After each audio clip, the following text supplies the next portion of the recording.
Shalom uvracha from Yerushalayim, Ir HaKodesh. With the help of Hashem, we continue our study of Pirkei Avot, of the ethics of the fathers.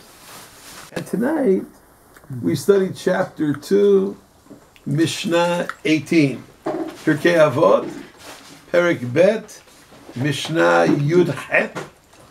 I keep mentioning that the numbering system in different editions of Pirkei Avot are different. Therefore, tonight, please look for the Mishnah that begins with the words Rabbi Shimon Omer. Tonight we study the teachings of the great Tana, Rabbi Shimon ben Nathanael. And Rabbi Shimon is teaching various insights into the significance and the centrality of two very important liturgical recitations. He speaks about Shema and he speaks about Tefillah. Generally speaking, when the Mishnah speaks about Tefillah, that's a reference to what we would call the Amidah, or in Ashkenazic circles referred to as the Shmoneh Esrei. Rabbi Shimon Omer, Hevei Zahir, B'kriyat Shema Uvetfilah.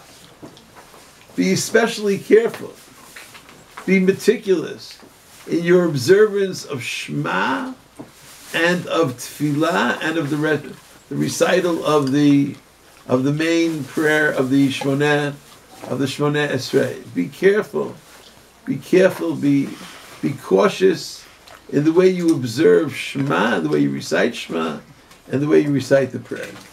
Now there are different readings in the commentaries, from the earliest of commentaries till the most current of commentaries, where they speak about be careful. What do you be careful?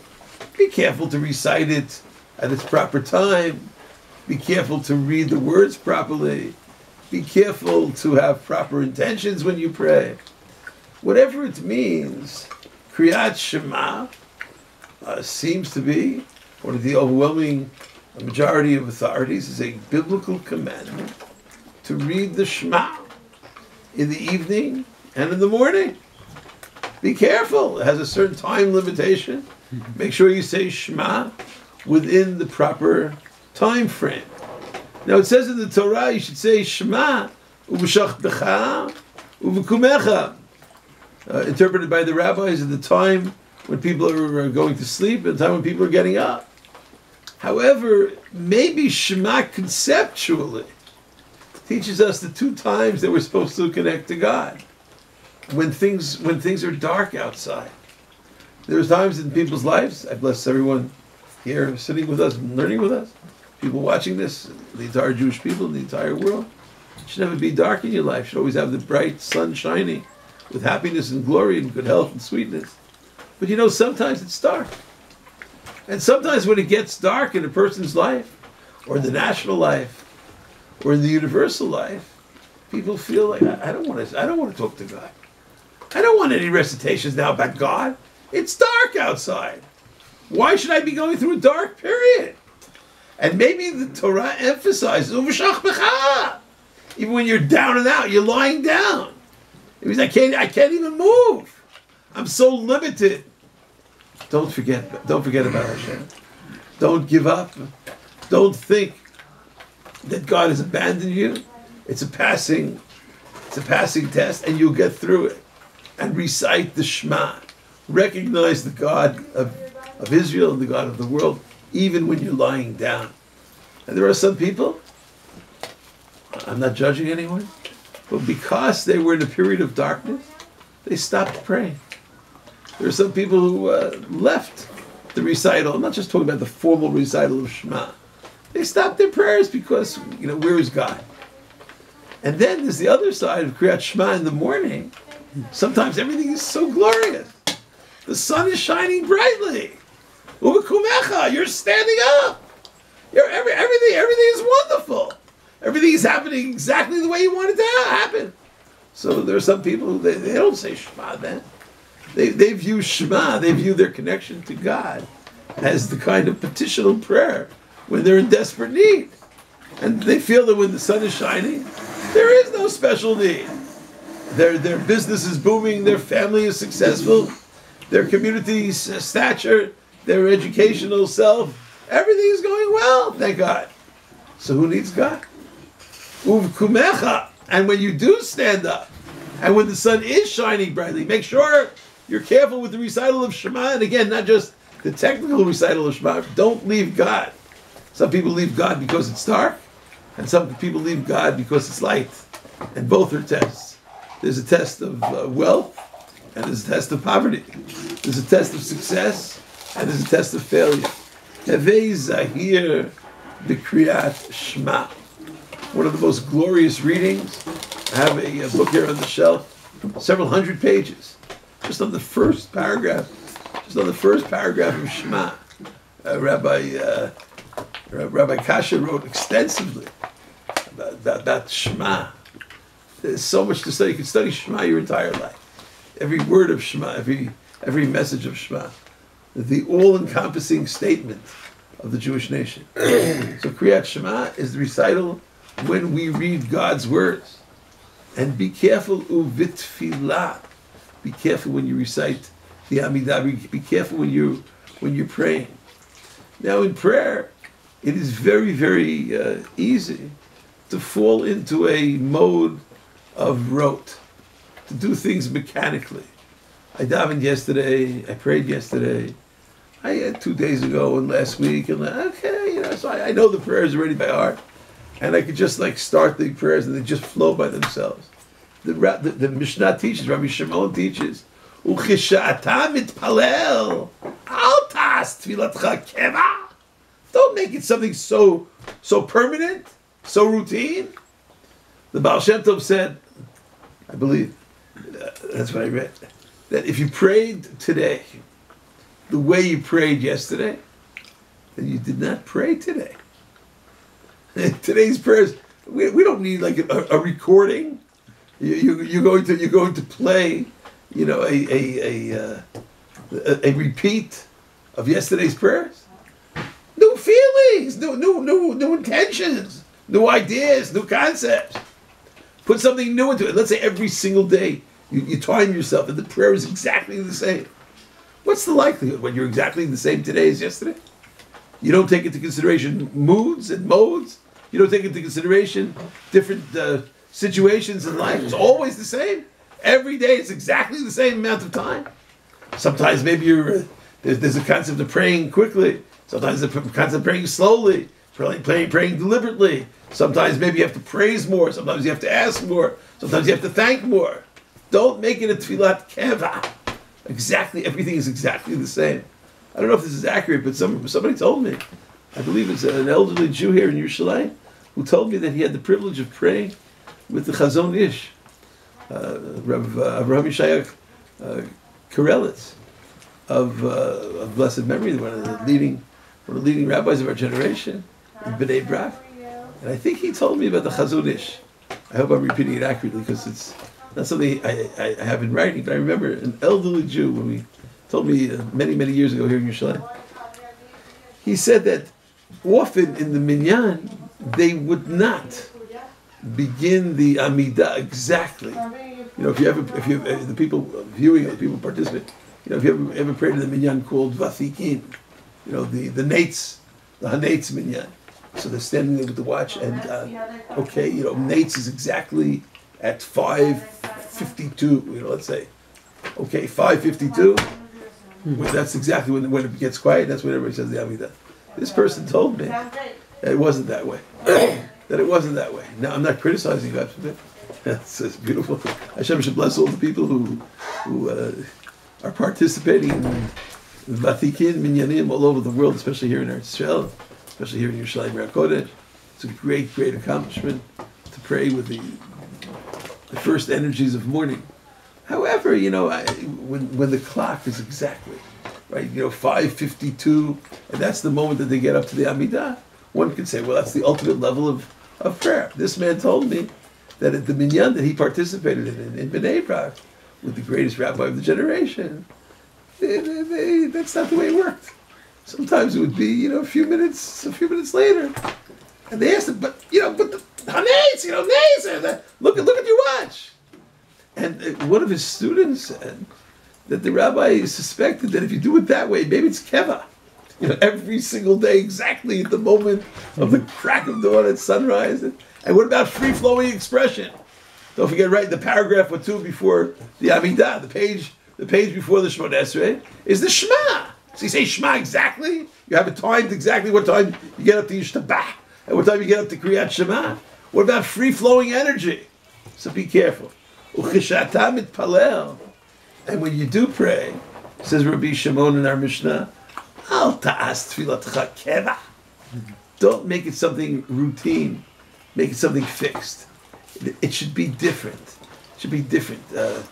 I had suggested that maybe more or less there are 18 blessings in the Shemona Esrei. I know there are 19. But for the purpose of poetic style, please allow me to say what I want to say. The Ashkenazim call all of the Amidot Shemona Esrei, even if there are no 18 blessings. Shabbat. There are 7 blessings. They call them Shemona Esrei anyway.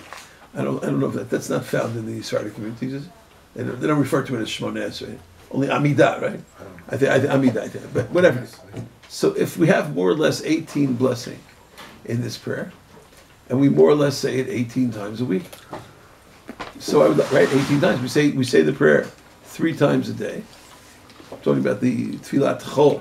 We say the prayer 3 times a day, and we say it 6 days a week, from Motzei Shabbat Kodesh till Mincha Erev Shabbat Kodesh. 3 times a day, 6 days a week is 18 times. May I suggest? I'm sure it's been written, but may I suggest that once a week, maybe you focus in on one of the blessings. It's very difficult to concentrate on all the blessings all the time. It's not that difficult to concentrate on one blessing per prayer. So let's say tonight, Ma'ariv, tonight I'm going to be into the prayer of Atachonei Ladam Da'at. Or tomorrow morning, I'm going to concentrate on the prayer of Hashivenu. Tomorrow afternoon, maybe each time. And maybe if you have an indication in your prayer book, maybe they could make it as Al Tas Tefiltech Keva Ella Rahamim V'Tachanunim L'Fnei HaMakom. Prayers for mercy from God. Maybe there's something new. Maybe there's something filled with vigor each time, because you are not saying the same prayers, because you're putting new energies and new meaning. Maybe you should add some prayers. You're allowed to add. You're allowed to add to the middle blessings of the Amidah. Some people encourage people to put in private supplication. So maybe if every prayer is different, many of the people here use prayers with translation. That's beautiful. I know there were great rabbis who actually read the translation. I heard about a great rabbi in England. He would read the prayer, and then he would translate it into Yiddish. That was his. That's the way he prayed. It's not commonly accepted.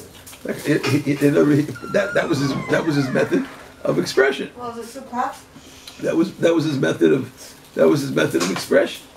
So maybe each person should express himself, express herself in prayer, and don't make it keva. May I suggest for those people who use prayer books, that's everybody, maybe changing the sidur that you use every day. That could be very helpful. If every single day, for every single prayer, you use the identical prayer book. So and let's even say they have notes or they have comments about each prayer. But can you imagine if every prayer or every few prayers you use a different sidur or a different perush on the sidur? We have hundreds, and I'm not exaggerating, hundreds of commentaries on the prayer book. Maybe each time pick up a different commentary. Maybe read it with a different flow of new energy. Shne'emar ki chanun rachumu. God is so filled with mercy. God is so gracious. God is so compassionate. Erech hapayim, Rav Chesed, v'nicham al hara'ah. And God will remove punishment. God is filled with mercy. God is erech hapayim, slow to anger, so to speak, using anthropomorphic terms about God. Therefore, maybe when addressing God, a person should be aware of the being that they're speaking to. I remember in Yeshiva Torah Madat, they would always teach us. They would always teach us about the concept that prayer, a person in praying should always view themselves. That's what it says in the halachic literature. You should view yourself as standing in front of the king. How would you talk to the king? Very few people will talk to the king, blah, blah, blah, blah, blah, blah, blah. Unless you think that the king understands everything. You say, maybe so close to the king. We have to say something nice about all the people who pray quickly. I mean, they feel such a closeness to God, that God understands them even, Utfilatam, going to one nusach, Utfilatam mehera, Avot tekabel b'ratzon. Their prayers, even when they're said hurriedly, God should accept it.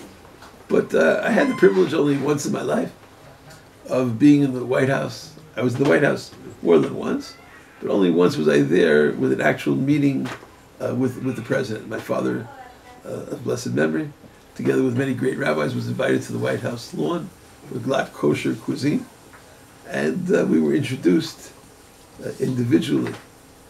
I wasn't a rabbi. I was studying in yeshiva at the time. My father asked special permission that I should be able to come along. It was an interesting experience on many different levels. And I remember Mr. Begin was there, Zichrono Livracha, the great Prime Minister of Israel, and President Carter was the one who was hosting the black kosher audience of all the Orthodox rabbis, or a selection of Orthodox rabbis. And I remember when we were traveling down from New York to Washington on Amtrak, I remember the people speaking about, wow, I'm going to talk directly to the president, and what it means to talk directly to a president. And it really helped me. It helped me understand many of the laws of prayer, because Mr. President, this is Rabbi so and so, and they had an opportunity to speak with each other. And maybe because we're so familiar, because thank God we have so many opportunities. Mika Hashem Elokeinu, L'chol Kareinu Elav. Whenever we want to talk to God. So maybe we're not so awe-stricken by our prayers, but nevertheless, maybe there is a concept, and people have written about this from time immemorial. How to deal with the problem of doing the same kind of action over and over again, and never growing tired of it, and doing it always with enthusiasm. My Abba, would you be Chumash Bamidbar with Rashi? My father always enjoyed teaching. My father often enjoyed teaching the teaching about Aharon HaKohen, Vaya'as Kain Aharon, at the beginning of Parashat V'ha'alotcha. It's my father's yard site. Does that have Rashi? I'm not sure it has Rashi. It does. My father's yard site is next week, so I'll say something that I heard from him many times. There's a teaching at the beginning of Parashat V'ha'alotcha, where God gives instructions to Moshe to repeat to Aharon how exactly he's supposed to light the menorah candelabra. Daber al Aharon. And these are the rules of how you light the candles. And then it says, Vayas Kain Aharon. Aharon did what God told him. Exactly what God told Moshe to do. And Rashi, quoting an early Midrashic source, Rashi quotes the Sifrei, the Midrash Halakha on Bamidbar and Dvarim. Rashi says, Vayas Kain Aharon, Lahagid Shevaho Shel Aharon. This pasuk is that Aaron did what he was supposed to do. Shelo Shina. He didn't alter. He didn't change. He did what God told him. I remember my father quoted many commentaries. I heard it from him many times. Maybe would you change?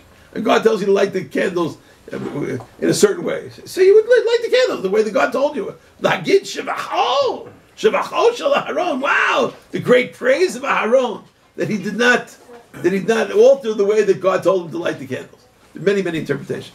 My father's favorite interpretation was Aaron lit the candles for many years. Maybe 40 years he's lighting the candles.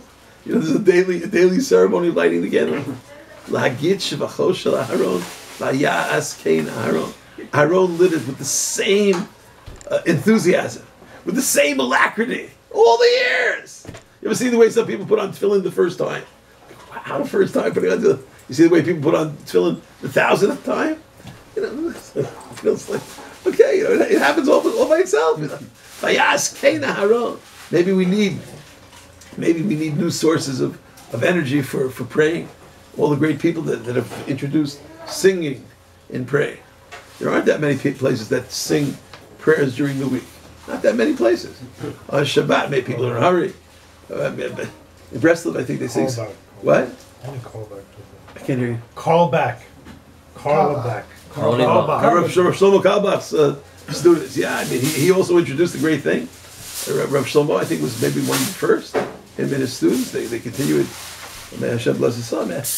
Until today, when they say Hallel, of course not on Shabbat, but let's say Rosh Chodesh or Chol HaMoed, a whole community of people coming to the shul with musical instruments. Have you ever participated in Hallel with guitars and yes, it's beautiful, right? It's beautiful. Chol HaMoed. Yeah. The chazan even dances. What? The chazan even Everybody dances, right? So what? So people need a stimuli. They need new excitement. You can't just say the prayers every day. Al tas tefiltech keva. Maybe one day you should say it, you know, in a certain song and a certain melody. I know that there's a concept of a nusach kavua. You know, you pray Ashkenaz, you pray Ashkenaz Sfarad Chasidi, you pray Dot HaMizrach, you pray from Tichlal, you pray the Teimani. Yeah, it's true. But sometimes, I mean, with all due respect to Nusach, sometimes, maybe if a person feels that they're not praying, you know, they're just like falling asleep. They just walked into the synagogue 5 minutes ago, they're falling asleep. So maybe change the Nusach. Maybe change. Maybe today you'll read a new Nusach. Maybe it'll seem so new and exciting to you. It's surely more important to be involved in the prayers. The conclusion of the Mishnah is rather striking. Va'al tihi rasha b'fnei atzmacha. I mean, it's a nice teaching, but what does that have to do with anything? And Rabbi Shimon concludes the Mishnah by saying, and don't consider yourself to be wicked.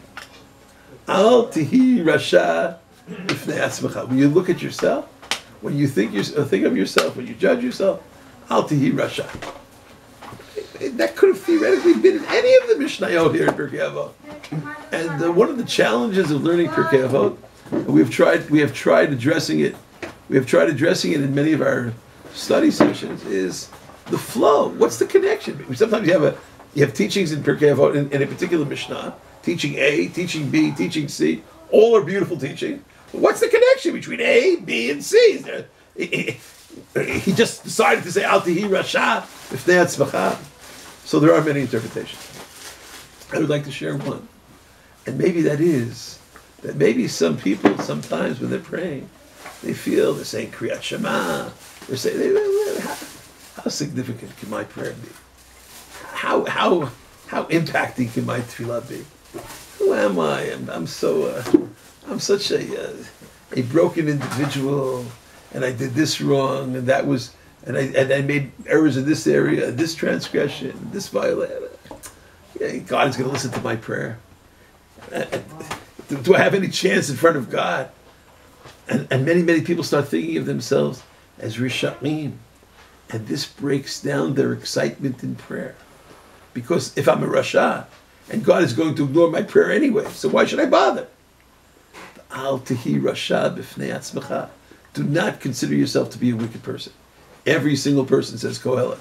There is no righteous person on earth. Asher ya'aseh tov v'lo yeheta. There is no one who's impeccable. There's no one who's sinless. Everyone falls. So stop putting yourself down, and especially not when you're praying. Rabbi Nachman, I think, Rabbi Nachman says, "Have they done it? Call." We learned that. Have they done it? Call Adam l'chaf. Judge every person favorably. Who's every person? Including yourself. Including yourself. Judge yourself favorably. If you don't want to judge yourself favorably all the time, at least when you're praying. Al tihi rasha b'fnei atzmacha. Don't consider yourself to be so insignificant. Don't consider yourself to be so wicked, because maybe then you won't pray. Maybe your prayer will make all the difference. Maybe your prayer will bring the redemption. I once read about Noah. We have a rule here in the house on Parashat Noach, Polinet, that we try to enforce it. There are different ways of studying Noah. I make an announcement every Shabbat, Parashat Noah.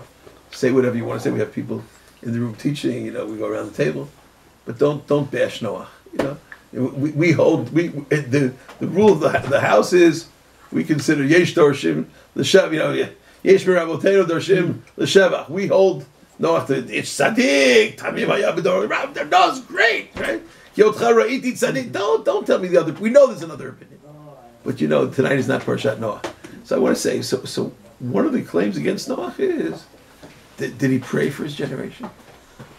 Did he pray for his generation? Abraham prays as soon as he hears that Sodom is going to be destroyed. Sodom and Gomorrah is going to be destroyed. Abraham prays. So why didn't Noah pray? So some people say, you see, Noah is not on the level of Abraham.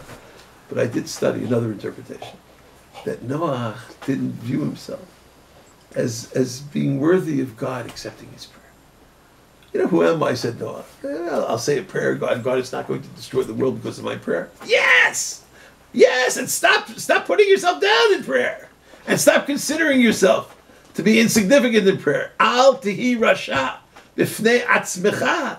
Because if you do, then when you get up and you say, God, we need the redemption. You say, I'm the greatest people in the world are praying for the redemption. God's going to listen to me. God, we need the revival of the dead. God, we need to heal all the sick. God, we need to give food to all the hungry. God's going to listen to me? Yes, he will listen to you.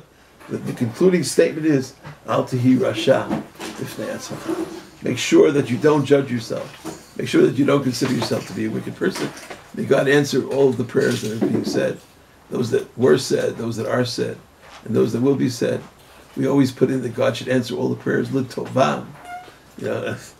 I saw in several commentaries, just was reading in Rabbi Baruch Epstein's commentary. He wrote, the author of the commentary Torah to me, wrote a commentary on the prayer book also, Baruch Shemer. I saw in many places. We say, V'malei kol mishalot libeinu l'tovah. May God fulfill all the inner wishes of our heart for good.